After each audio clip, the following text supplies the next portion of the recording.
A former employee for OpenAI says that Sam Altman is opening portals and summoning aliens using AI. A CERN insider recently said that they're also opening portals, and recently an entity came through it. Before we get into those stories, we'll look at a few other recent mentions of portals in the news, and we'll end this off with what the Bible has to say about portals, other dimensions, and the bottomless pit.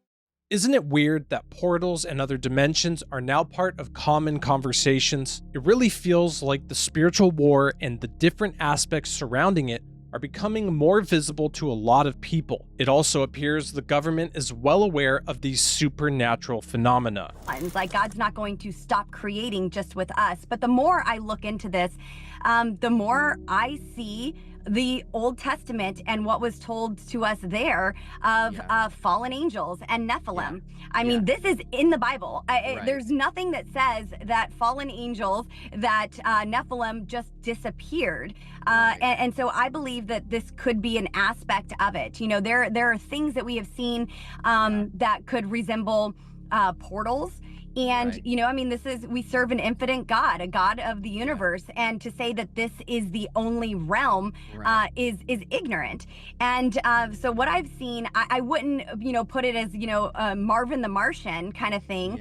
But I do believe that this is more spiritual. And if you really want to go there, demonic. If the government knew of spiritual portals and openings or weak spots within the spiritual veil, do you think they would just share that information with everyone?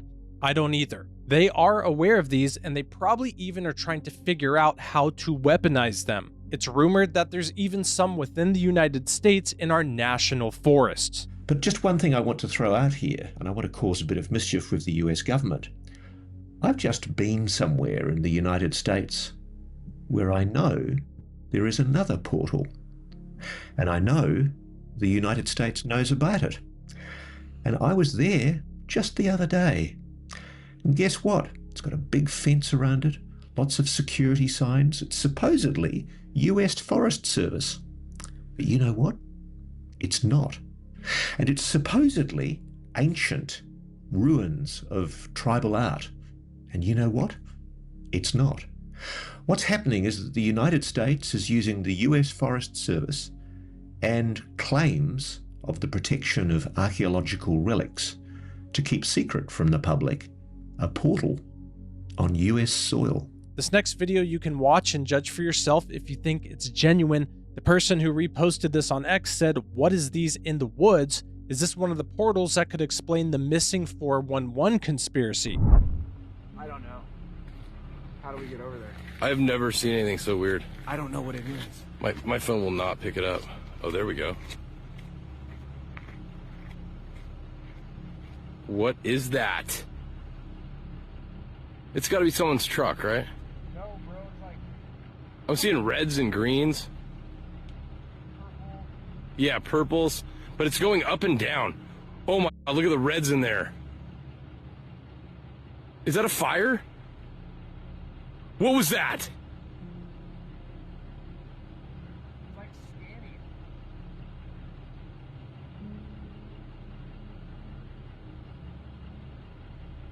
What is going on? Somebody either has like a laser machine out there.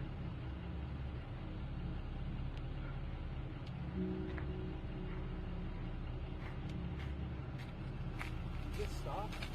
No. Bro, I don't know what... This reference to portals, the veil thinning, and openings to other dimensions has always made me think of the work of David Paulides with Missing 411. Maybe there is some sort of connection here with what people are calling portals, openings to other realms, and the people who are going missing in national forests. If you think about the work that's been done by others before me, there's really no other scientifically supportive theory except that. Because NASA has advised that portals are real. They have a group of 8 physicists that work for NASA, and they get together every month and they talk about portals. And one of those scientists has talked to me and said, "Dave, it's not a question if portals exist. We're actually talking about portals and how to use them offensively in battle." The same way he told me one day, he goes, "Dave, I think that some of the people you've talked about in your Missing 411 are taken by way of portals, because nobody ever sees it happening, but you turn your head and then all of a sudden they're gone. And he says, I think that we have to understand how to manipulate that portal for us offensively.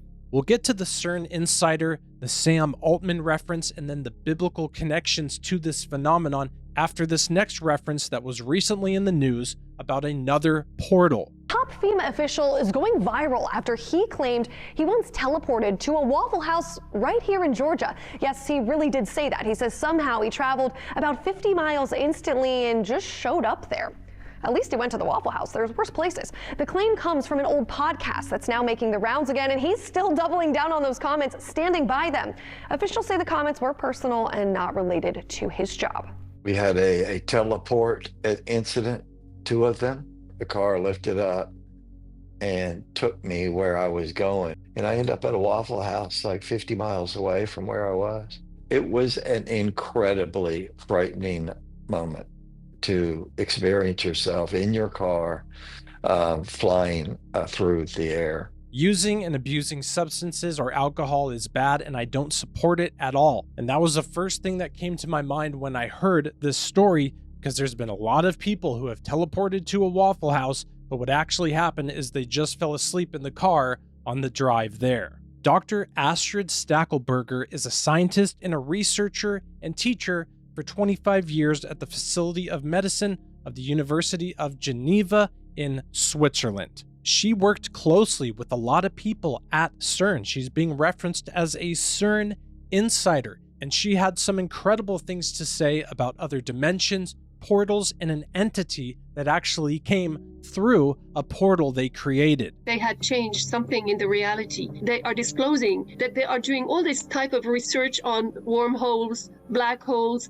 change of time and space, officially. This director of CERN says that the Titanic machine may possibly create or discover previously unimagined scientific phenomenon or unknown unknowns. For instance, an extra dimension. Out of this door might come something, or we might send something through it. There would be an open door, but that even with the power of the LHC at his disposal, he would only be able to hold it open a very tiny lapse of time, 10 to 26 seconds. But during that infinitesimal amount of time, we will be able to peer into this open door, either by getting something out of it or sending something into it. Of course, adds Bertolucci, after this tiny moment, the door would again shut, bringing us back to our normal 4-dimensional world. Those who are working in advanced theoretical physics, especially string theory and its extension M theory,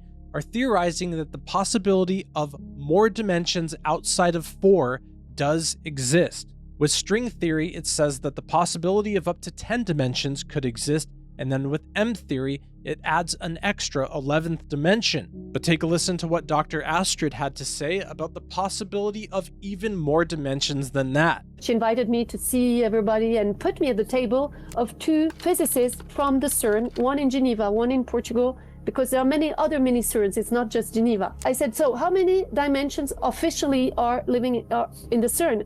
They both said 17, very affirmatively. The next thing that she had to say about entities is absolutely the most mind-blowing. We'll look at 2 a little later when we look at the biblical aspect of these theories, of what Tom Horn and Gary Stearman had to say about men who have, since the beginning of time, been trying to contact the gods through different means, because there is certainly a spiritual aspect to all of this. There's a door, open, a round door, like in the Stargate. And I don't know if it's as big. There is one picture that the person is quite small, actually. You can go and look for those interested. Go and type CERN, portal, LHC, door, and you will see. So in front of the door, they have a room. They probably have many doors, but they have a room and they sit around the table. And I said, so yeah, what happened? He said, well, an entity came from this portal, and like sat at the table. And I was like, but how is this what do you mean entity? Is it a person? Is it an alien? What color? Are they like us? And they couldn't answer anything.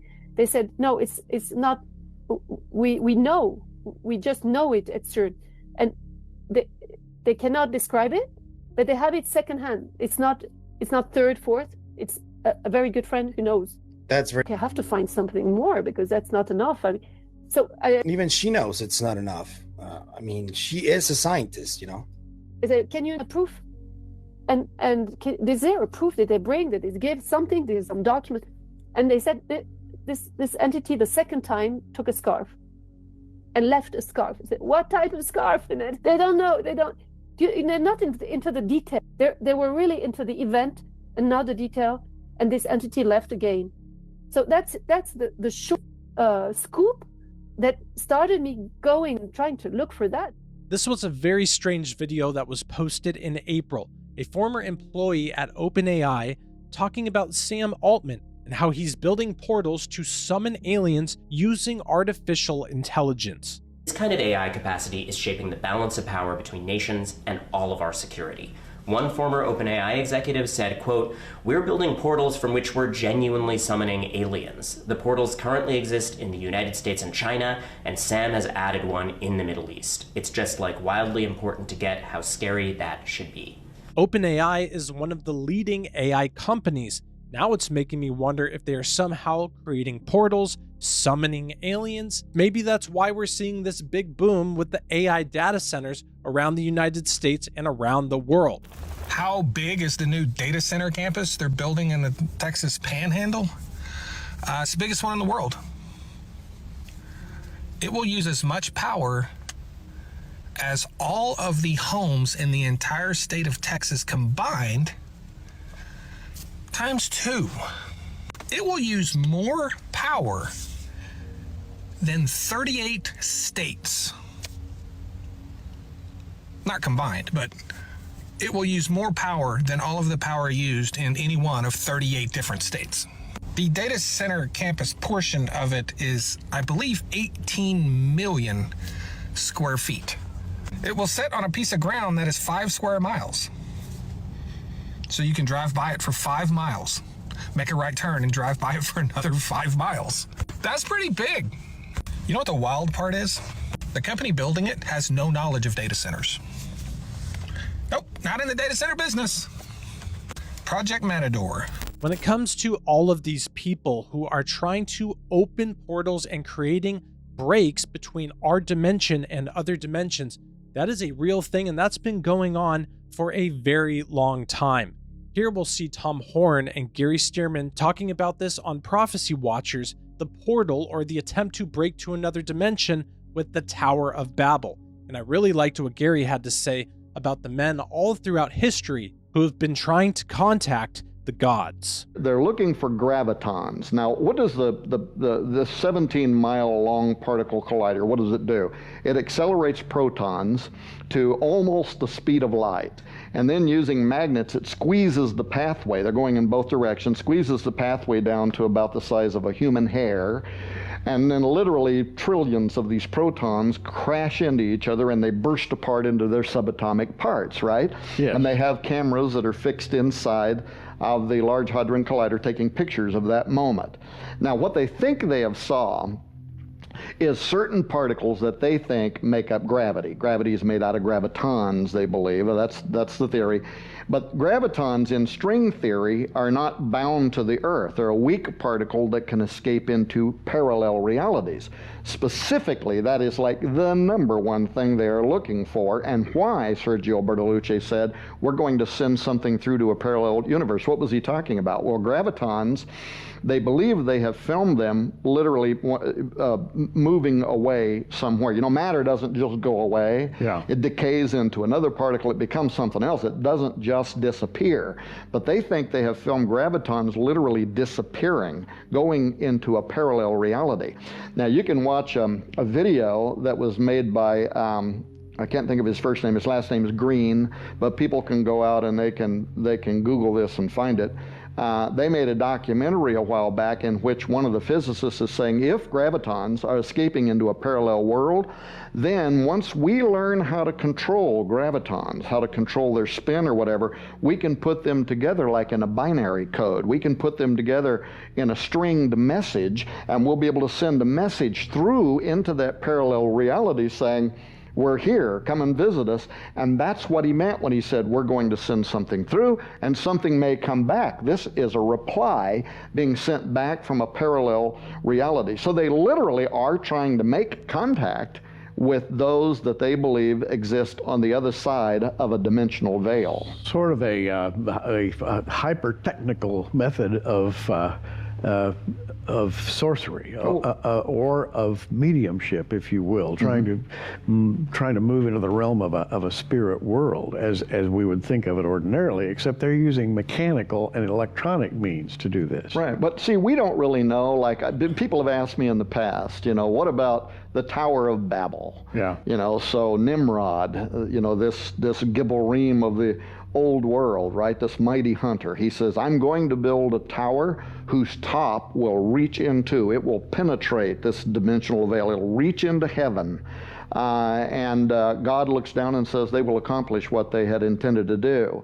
One of the best articles I ever read some while back was written by this fabulous scholar by the name of Gary Stearman, in which he was talking about, what was that effort? What were they trying to do there? Yeah. This was like a high level of angelic technology, right? They're trying to build a device, a contraption of some kind that will somehow allow them to peer into or walk into Shamayim, the dwelling place of the watcher angels, the dwelling place of God. And I believe that with all my heart. A fine reading of the Bible illustrates that there's always a group of men who are trying to contact, in the illegal sense, trying to make contact with the gods. And here we have a couple of names, Abaddon, Apollyon, and then Shiva, the god of destruction. All of these three gods appear to me to be the same God, right? The God of destruction.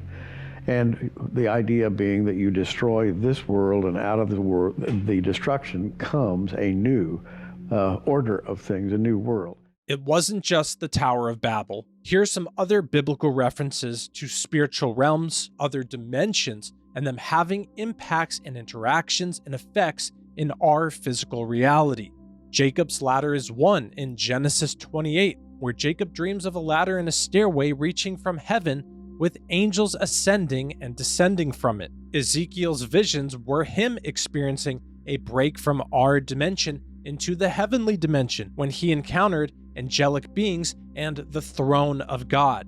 Elijah was taken up to heaven in 2 Kings in a whirlwind with chariots of fire appearing. In the book of Revelation, we're told that there are doors in heaven. Jesus' transfiguration in Matthew 17 was a sort of spiritual encounter and spiritual dimension manifesting itself in the presence of his disciples, with Jesus radiating as the Son of God, one with God, in the presence of men in our physical reality.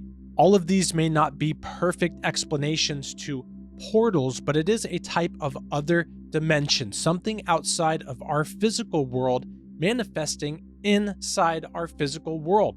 Maybe that's what's happening with these portals, and it isn't always a good thing for certain. And I think what they're doing, trying to test it and trying to create them, trying to control them, is definitely not a good thing. This could even be the answer to the opening of the abyss in the book of Revelation, the bottomless pit, which evil locust-like beings emerge out of. Their king is called Abaddon, Apollyon. The beast is said to come out of the abyss, and Satan is bound and shut in this abyss for 1,000 years. Bible prophecy tells us so many different instances of supernatural things that are coming in the future, and most of the supernatural events that we're told of are actually not good. And I'm thinking there may be some sort of connection here with how now portals and other dimensions are a common thing being talked about in our times. And I'm extremely grateful to know that Jesus will throw death and Hades into the lake of fire. The lake of fire is the second death. And that since those of us who have accepted Jesus as the Son of God and believed on him and what he did for us, We will have eternal life, but whoever rejects the Son will not see life, but God's wrath remains on them. But God is gracious and God is kind, and Jesus has made it so easy for us to find that eternal life by accepting Him. Because if you declare with your mouth, Jesus is Lord, and believe in your heart that God raised Him from the dead, you will be saved.